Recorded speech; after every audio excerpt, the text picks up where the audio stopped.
kalau di Kristen kan semua pengikut Yesus adalah akan selamat gitu kan. Betul. Terus bagaimana dengan orang-orang yang tidak mengikuti Yesus, kayak orang Muslim gitu? Tidak Apakah ada yang, kami-kami ini akan masuk neraka atau gimana? tidak ada yang selamat. Makanya kenapa kami harus memberitakan firman Tuhan. Ya berarti kita nggak bisa ngelihat Bapak itu juga dong. Dari Ya kan dulu berarti. memang Allah itu tidak pernah terlihat. Yohanes 1 ayat. Ya ngapain kita percaya kalau begitu? Dia orang nggak ada kok, ngapain dipercayain? Loh, Yesus itu kan sudah menyatakan. Nah, ya kita kan percaya sama Yesus. Ya iya. Kan semuanya diserahkan kepada Yesus. Berarti kita nggak usah Oh. perlu lagi percaya sama Tadi Bapak ingat itu. nggak kamu? Tadi ingat nggak? Nafas yang maha kuasa membuat aku hidup. Loh kok kamu tolak? Saya nggak mau. Kamu jangan jadi Kristen kalau kamu menolak ayat itu. Saya persilakan turun. Karena kamu sudah menghina. Mengatakan Allah saya tidak bernafas.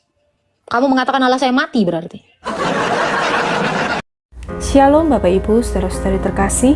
Selamat datang di channel Juru Selamatku. Sebelumnya jangan lupa subscribe, like, dan bagikan tentang kebenaran Tuhan kita yang besar, dahsyat, dan penuh kasih.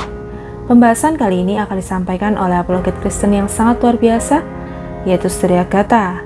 Beliau akan berdiskusi dengan salah satu umat muslim dan umat Kristen. Dari diskusi kali ini, ada umat muslim yang menanyakan tentang keselamatan di dalam iman Kristen. Dan ada juga umat Kristen yang menghina mengenai bahwa Allah tidak punya nafas. Tanpa panjang lebar, saya ajak Bapak, Ibu, saudara-saudari untuk melihat diskusi yang sangat menarik ini. Tentunya bisa menambah wawasan serta menguatkan iman kekristenan kita.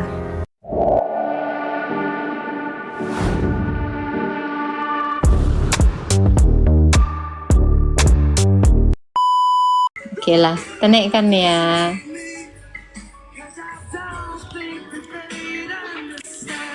Halo Ali. Halo. Iya, boleh dibuka kameranya Bang Ali. Sebentar. Bentar dulu ya. Siap. Udah ya? Belum? Nah, Udah. ada. Oke. Selamat malam Bang Ali. Selamat malam. Bang Ali Islam atau Kristen Bang Ali? Islam. Oke, silakan Bang Ali mau bertanya, mungkin ada yang mau disampaikan, silakan. Ini temanya apa ya? Belum bikin tema aku Bang, tapi bicara iman Kristen biasanya. Oh, Iya. Ada yang mau Abang tanya mungkin seputar iman Kristen, silakan. bukan iman, kayaknya lebih ke kitab ya. Kitabnya Injil ya. Tentu, kitab itu juga kan sebagai pembelajaran atas iman kami gitu. Kemarin kan saya pernah dengar juga kalau orang Kristen atau Katolik itu menganggap Al-Quran adalah menjiplak dari Alkitab. Jangan bawa narasi orang karena itu bukan narasi saya. Bukan narasi kakak ya, gimana ya? Oh, iya. Karena itu saya mau mempertanyakan. Gitu. Orang kan bebas bernarasi, jadi Anda paling minta pertanggungjawaban dari yang Kalau kakak sendiri setuju nggak dengan itu? apa tuh? Bahwa Al-Quran adalah menjiplak dari Alkitab. Apa tuh yang kira-kira? Kalau saya nggak langsung marah atau nggak langsung ini, apa kira-kira yang dijiplak? Karena yang dijiplak tentu yang dicontek kan gitu. Apa Yang dicontoh kira-kira ya, ayatnya? beberapa ayat-ayatnya gitu. Coba apa contohnya? Kalau tidak ada Detailnya contohnya, nggak tahu persis sih. kalau tidak tahu ya kita nggak bisa mengklaim. Jadi kalau ada orang yang mengklaim demikian, dia harus menyertakan datanya gitu. Ya, data dan argumentasi untuk datanya itu tadi. Tapi menurut Abang gimana? Sebenarnya saya mau mempertanyakan itu, kalau misalnya emang iya gitu, apakah Alkitab juga ada indikasi bahwa dia mengikuti kitab-kitab sebelumnya gitu, menjiplak dari kitab sebelumnya gitu? Menjiplak kitab sebelumnya. Apa kitab sebelumnya? Ya mungkin Zabur, Taurat atau apa gitu. Jabur, Taurat. Jabur yang mana dulu nih Bang? Aku pun bingung nih. Jabur dari mana ini? Atau kitab-kitabnya orang Yahudi gitu, atau gimana? Rasul Paulus orang Yahudi. Mungkin nggak ada yang menjiplak kitabnya sendiri. Ya kan? Yesus kemanusiaannya orang Yahudi. Mungkin nggak Yesus ini pengikutnya menjiplak tuh yang Tuhannya kemanusiaannya orang Yahudi kan gitu. Nah, ya kan secara logika kan gitu. Nabi Yohanes orang Yahudi. Mungkin nggak Nabi Yohanes juga menjiplak kitab dirinya gitu kan gitu ya. Rasul Paulus, Rasul Petrus, Matius, Markus, Lukas, semuanya orang Yahudi. Mungkin nggak menjiplak? Ya memang itu kitab suci mereka. Dan itu juga yang diturunkan kepada kami karena kami mengikut ajarannya Yesus. Seperti itu. Oh, gitu lagi. Silakan. Lagi ya. Kalau di Kristen kan semua pengikut Yesus adalah akan selamat gitu kan? Betul. Terus bagaimana dengan orang-orang yang tidak mengikuti Yesus, kayak orang Muslim gitu? Apakah kami ini akan masuk neraka atau gimana? Tidak ada yang selamat. Makanya kenapa kami harus memberitakan firman Tuhan. Kalau kamu menerima, ya berarti kamu selamat.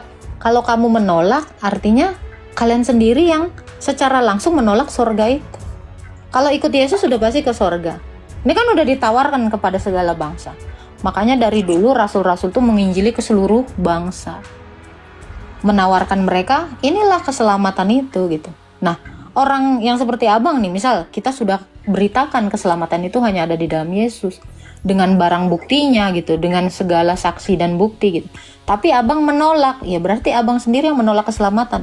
Bukan Yesus yang kejam menghukum orang yang tidak mau memilihnya kan gitu. Seperti itu. Saya kasih analogi gini bang. Saya kasih abang 1 miliar. Ada yang nerima. Akhirnya dia punya 1 miliar. Dapat 1 miliar. Abang juga ditawari 1 miliar. Tapi abang menolak. Apakah dengan lalu kamu tiba-tiba miskin gitu, kelaparan dan mati? Apakah yang disalahkan adalah kami yang menawarkan itu atau kamu yang menolak? Oh, yang menolak sih. Yang menolak. Nah, demikian jawaban dari pertanyaan abang tadi. Bagaimana kabar orang yang di luar Kristen, di luar Kristus? Karena mereka menolak, ya mereka akan sengsara, menderita binasa. Seperti itu. Tapi kan kita nggak tahu sebenarnya dari kita menolak Yesus atau tidak, sebenarnya nggak tahu gitu kan? Bagaimana mungkin tidak tahu? Semua orang Kristen itu memberitakan Injil. Ya kan, pemberitaannya contoh kayak yang saya lakukan, gitu kan?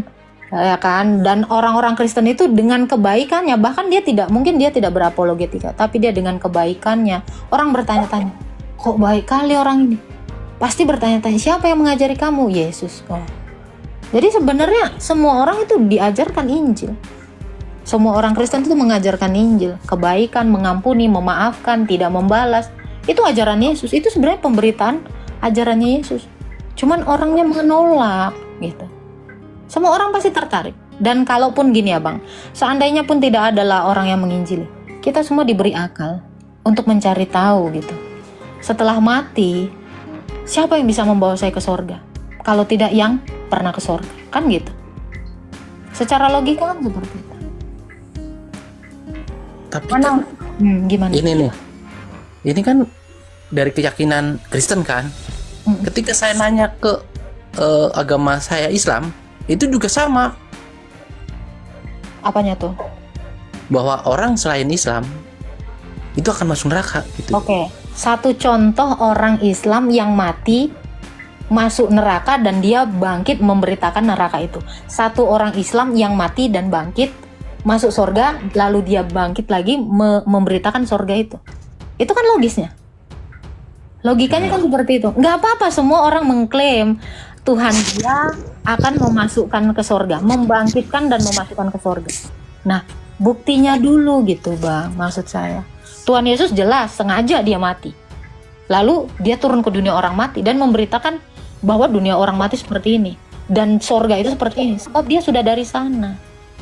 Nah, yang seperti ini Lazarus yang dibangkitkan Yesus itu juga memberikan kesaksian bahwa orang kaya yang bareng-bareng sama aku mati, dia di neraka dan dia nggak bisa menyeberang ke tempatku di Firdaus. Dia dibangkitkan dan dia memberi kesaksian itu. Ini tertulis di dalam Lukas 16 ayat 19 sampai 29. Oh, kan Yesus mati di kayu salib itu untuk menebus dosa manusia. Menebus manusia dari dosa. Itu bukan semuanya. Siapa yang mau?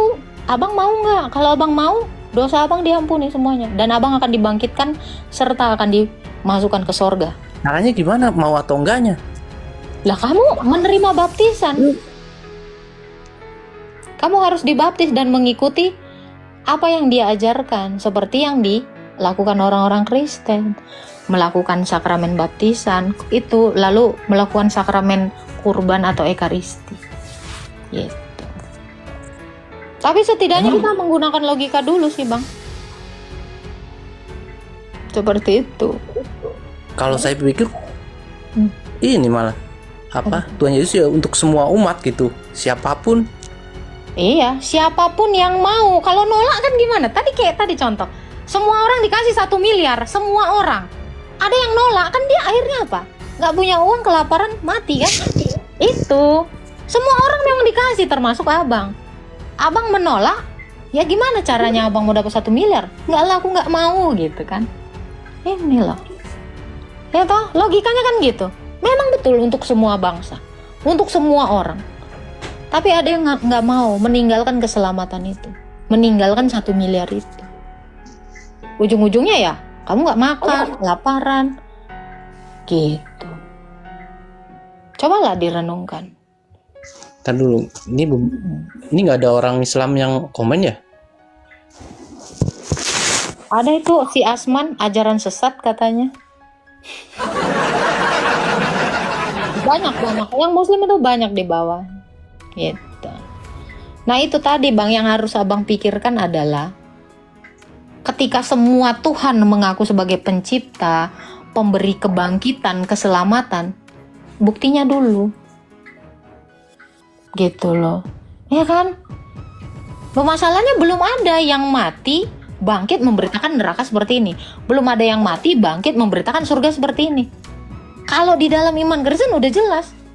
Itu Yesus dan Lazarus itu sudah memberikan bukti.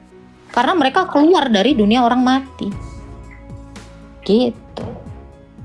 Jadi apapun ceritanya, mau bagus seperti apapun penawaran tentang pribadi Tuhannya, tetapi kalau tidak ada bukti, ya itu hanya seperti brosur rumah. Ya hanya brosur rumahnya bagus, tapi nggak ada faktanya. Hanya brosur-brosur aja gitu. Namun pas kita datangi nggak ada barangnya. Gitu.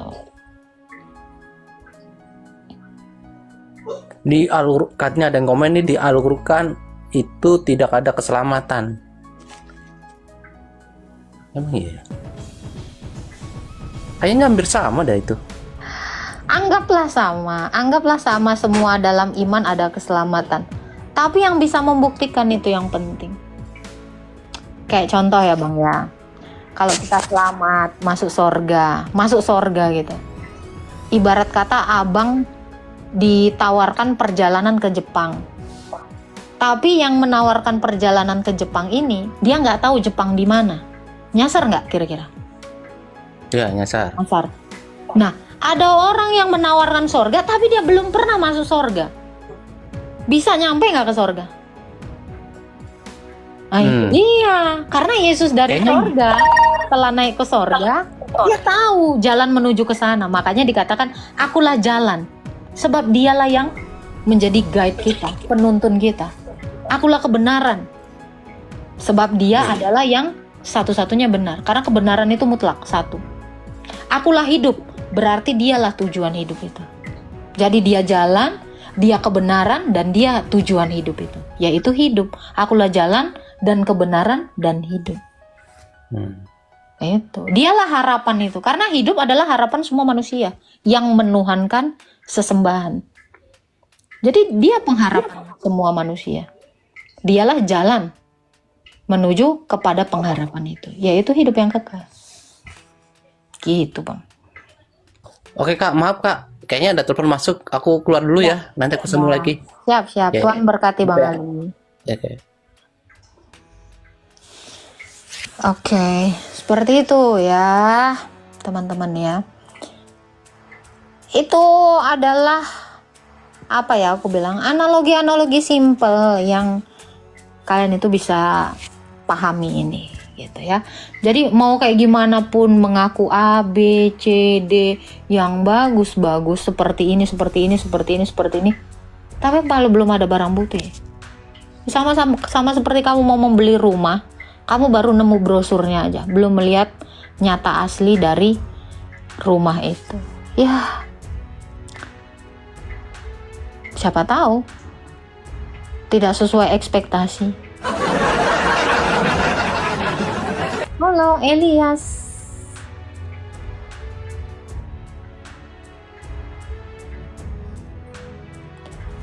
Gitu lah kira-kira.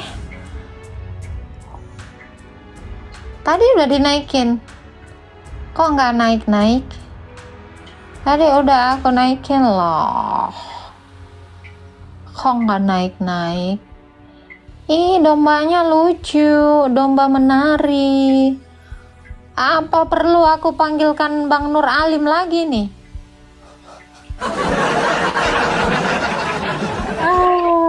Kirim permintaan aja Bang. Thank you Bang Superstar. Tapi aku lagi pengen domba. Aduh. Gitu ya teman-teman ya. Pokoknya kalau kita berlogika sebenarnya dari situlah kita akan memahami jauh ke dalam iman Kristen. Kenapa Bunda tidak pakai banyak-banyak ayat untuk live Bunda? Karena kita mau menyusun dulu kerangka berpikir setiap orang, ya. Kita masukin ayat seperti apapun, kalau kita tidak masuk dulu ke kerangka berpikir mereka, ya kan? Ya ini sia-sia, ayat itu akan mental semua, gitu. Itulah yang lagi Bunda usahakan. Besok ya Bun baru dipotong. Siap. Hari ini potong apa dulu kita? Potong bebek angsa lah ya. Halo Elias. Halo. Halo. Halo. Halo Kak. Halo Kak. Halo, selamat malam. Selamat malam Kak. Iya, Islam atau Kristen Elias? Saya Kristen Kak. Saya ada mau bertanya sama Kakak, ada menyangkut kegoyangan iman saya sedikit sih Kak. Silakan. Soalnya kan Kak gini, dari yang saya ngalami sih, ada kan ayat-ayat di dalam Alkitab itu yang berbunyinya seperti ini. Jika kamu melihat aku, kamu udah melihat Bapa itu. Nah, artinya kan kita udah melihat Tuhan itu, Bapa yang di surga itu. Artinya jadi kita akulah melihat dia. Bapa melalui Yesus. Ya, jadi ya, melihat. Tapi kan kalau di kata Elia Meron, ya Yesus itu bukan Bapa itu. Terus jadi kalau Yesus naik ke surga, terus berarti ada dua dong di surga, ada Bapa, ada Yesus. Iya, ada kemanusiaan dan ada Allah Tritunggal. Bagaimana kalau yang gini Kak? Ya, yang gini Kak. Contohnya, yang waktu kejadian di kitab Kejadian itu kan adalah roh Allah yang melayang-melayang di atas permukaan air kan, dan roh Allah itu kan turun ke dalam dunia yang berbentuk jadi manusia di dalam Yesus Kristus gitu. Saya mikir begini, roh Allah itu turun jadi manusia. Nah, di surga itu ya udah nggak ada gitu. Dia kan turun ke dalam dunia gitu. Saya mikir begitu. Nah, maksudnya gini. Jadi saya kadang bingung, berarti nanti kalau orang-orang seberang juga bilang ya saya percaya sama Bapa, ya sama juga, jadi dua gitu kita. Ada Bapa, ada Yesus. Jadi kadang aku bingung jadinya. Karena aku kan selalu kalau ditanya, saya bilang begini, ini jawaban saya ya dulu ya, karena saya nggak terlalu ngerti juga. Karena orang tanya, oh namanya juga dia inkarnasi, orang dia dari sana turun ke sini berubah jadi manusia, menjelma menjadi manusia. Kadang aku jawabnya gitu dengan simpel Kak. Tapi begitu aku dengar-dengar di YouTube, dengar-dengar kadang Elia Meron atau apa, Kakak juga. Jadi kadang ya mana sih pemikiranku yang benar jadinya. Aku jadi ragu juga kadang. Apa yang Abang ragu? Maksudnya ragu begini, berarti Tuhan itu ada dua. Tadi kamu bilang Nanti kalau Tuhan menjelma jadi manusia, betul? iya itu saya bilang iya. Oke. Kalau itu saya pemikiran Kalau- saya sih. Oke, sebentar. Kalau Tuhan menjelma jadi manusia, Tuhan itu kan bentuknya roh ya kan? Iya, Terus dia menjelma, berarti dia mengambil rupa manusia. Apakah iya dia ngambil. rohnya itu hilang? Apakah keilahiannya hilang? Bukannya rohnya itu masuk ke dalam tubuh Ya manusia kalau ya kak? masuk hilang nggak? Kamu masuk ke rumah, kamu hilang jadi rumah. Iya masuk, jadi nyatu masuk, jadi Ya kamu masuk hilang. ke dalam rumah, apa kamu lantas jadi rumah? Itu tetap ada kamu, ada rumah. Ada roh, ada kamu, rumah. Ada rumah. Jadi Iya benar. Yesus itu adalah firman Allah yang menjelma jadi manusia. Jadi dia tetap Iya betul. Jadi dia tetap Allah yang adalah roh, yang adalah terang, yang adalah kasih, dan dia juga manusia. Makanya pertanyaan kamu tadi, berarti di sorga sana kah ada Allah dan ada kemanusiaan? Begini kak, Benar kalau begitu, berarti kita nggak salah dong kalau kita panggil Yesus itu adalah Bapa yang ada di surga, Karena dia bukan Bapa. ya? Tadi saya bilang dia adalah firmannya Bapa. Firmannya Firmannya Bapa, bukannya kita kan nggak ada dalilnya kak bahwa Bapa itu memang ada di surga. Kita belum ada kan? Ada, Yesus bilang sendiri, Bapa yang di sorga. Waktu Yesus Nah, ngajar itu berdoa. itu supaya dia diterima sama orang. Oke, kita lihat lagi Yohanes 14. Bapa, jikalau Allah adalah Bapamu, maka kamu akan mengasihi aku, sebab aku datang dan keluar dari Bapa. Yesus berkali-kali mengatakan Bapakku yang di sorga, Bapakku yang di sorga. Itu bukan Jadi yang mau banyak kali Enggak, dalilnya. bukan ayat itu menunjukkan supaya dia diterima oleh manusia ya. Kan bakal manusia nanti kan nggak bakal mau terima Yesus kalau dia itu bilang jujur. aku lah Bapa itu Yesus sendiri. bukan pembohong, karena dia adalah kebenaran. Dia nggak pernah membohongi manusia karena otaknya nggak nyampe, nggak pernah. Jadi ketika Yesus mengatakan, jikalau kamu sudah melihat aku, kamu sudah melihat Bapa, sebab aku datang dan keluar dari Bapa. Kamu, Berarti kembar dong mukanya. coba, suara saya sama nggak sama badan saya? Sama. Suara saya sama nggak sama badan saya? Kalau suara sama badannya nggak sama sih. Iya. Pikiran saya sama nggak dengan badan saya? Nggak sama. Pikiran saya ada di dalam saya. Iya, pikiran saya ada di bukan- dalam. Ya, pikiran saya bukan badan saya. Tetapi Iya, ketika betul. kamu mendengarkan suara saya, kamu sudah mengenal badan saya. Nah, yang saya bingung di sini kak. Kalau ketika Yesus sudah naik ke sorga kan, berarti kan begini. Dia itu jadi ada dua gitu loh. Lah itu tadi Tapi kamu makanya masuk rumah, itu gimana konsepnya? Kamu tetap ada dan rumah tetap ada. Jadi Yesus itu kemanusiaannya ada dan Allah Tritunggal itu tetap ada di dalam kerajaan sorga. Berarti ada di dalam surga juga Allah itu ada. Ada dong, Allah Tritunggal itu ada. 1 Yohanes Bukannya gimana? 1 ayat 5, sebab ada 3 yang memberi kesaksian di dalam sorga, Bapa, Anak, dan Roh Kudus. Itu jelas. Ya, mukanya ada. Hah? Mukanya. Bagaimana kamu bisa melihat kasih? Bagaimana kamu bisa melihat terang yang tak terhampiri? Bagaimana kamu bisa melihat roh? Ada nggak mukanya roh? Ada nggak Ada. mukanya kasih? Ada nggak mukanya terang? Yang kita lihat itu adalah kemanusiaannya. Jadi kamu masuk ke dalam rumah, yang kelihatan itu rumahnya. Kamu di dalam nggak kelihatan. Paham? Paham nggak? Kamu masuk rumah. Yang orang tengok ya rumahnya.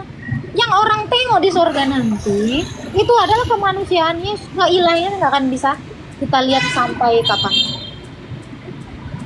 Seperti itu Bang Eli. Ya, berarti kita nggak bisa ngelihat Bapak itu juga dong. Dari Ya kan dulu berarti. memang Allah itu tidak pernah terlihat. Yohanes 1 ayat. Ya, 18. ngapain kita percaya kalau begitu? Dia orang nggak ada kok, ngapain dipercayain? Loh, Yesus itu kan sudah menyatakan.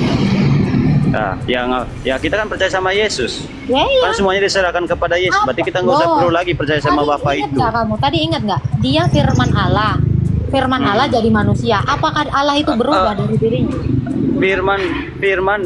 Firman itu sebenarnya firman itu apa sih kak? Bukannya firman itu mengatakan ya? Pikirannya Bapak. Pikirannya. Bukannya firman itu ucapan ya? Bukan hanya sekedar ucapan, tetapi pikirannya Bapak lebih dari. Kan kan yang sebelum Tuhan Oke. menciptakan langit dan bumi, Pikiranmu dia kan itu adalah hanya roh. suaramu nggak? Saya kasih tahu. Saya kasih analogi. Pikiranmu itu Ya. suara kamu nggak? Kadang beda. Ya itu. Makanya jangan samakan pikiran dengan suara. Kalau firman itu bukan hanya suara, tetapi pikirannya Allah. Lebih dari pikiran. Lebih dari suara.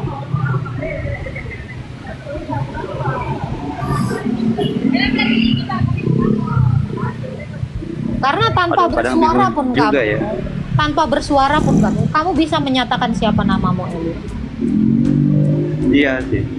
Karena pikiranmu, kamu bisa tuliskan tanpa keluar suara. Elias. Tanpa kamu bicara, tapi tulisanmu bisa. Makanya firman itu bukan hanya sekedar ucapan, tetapi lebih dari itu, yaitu logos atau pikirannya Allah atau ilmunya Allah. Ada lagi yang mau ditanya, Elias? Enggak, yang aku janggal sih gini Kak. Kan Yesus ngomong begini. Yang jika kamu melihat aku sama seperti Saya kamu sudah sudah melihat menjelaskannya Allah, tadi. berarti kan wajah kan. Saya sudah aku menjelaskannya tahu Kak. dengan analogi. Ya.